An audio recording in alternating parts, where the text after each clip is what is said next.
Details tonight on the crash that caused a bus and an SUV to catch fire near a Disney theme park. Troopers tell us there have been several crashes on the same stretch of road since the beginning of last year. We're talking about the area of Sherbeth Road and Osceola Parkway. That's near Disney's Animal Kingdom. News 6 reporter Troy Campbell joins us live now. And Troy, what have you been able to find out? Well, first, take a look at this image here behind me. Look at the black smoke just billowing out of that bus. Now, the driver's family tells me that their 7-year-old son was in the back seat. He was unharmed, so he jumped out to go get help for his mom and dad who were trapped. Now, we've also discovered that there have been several crashes in the same area just in the past year. This picture capturing a Super Transportation of Florida bus completely engulfed in flames after being hit head-on by an SUV on Saturday evening. The family of the driver of the SUV says 36-year-old Megan Hester Villalobos spent the day at Disney before leaving with her husband in the passenger seat and her 7-year-old son JJ in the back. When she was able to speak at the hospital, family says Hester Villalobos first asked about the passengers on the bus, concerned for the people she may have injured.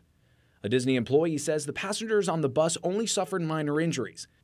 Florida Highway Patrol says there have been several accidents on this stretch of roadway.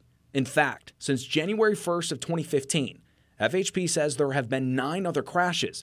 Investigators say no one was seriously harmed in those accidents.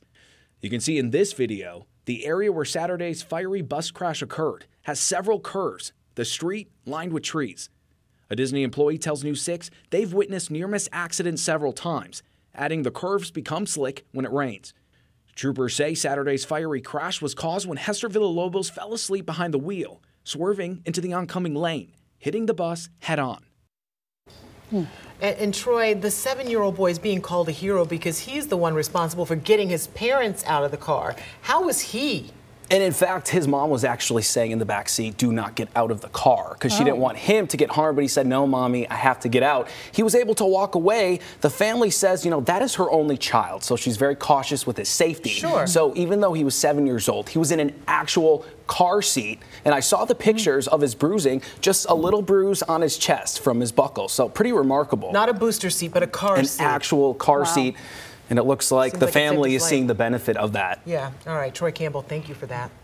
A bad crash leaves at least one person dead and others hurt. Sky 6 flew over the scene a couple of hours ago at State Road 472 and Minnesota Avenue. This is in DeLand. You can see just how bad it was. Traffic was blocked there for quite a while. No word yet on what caused the crash.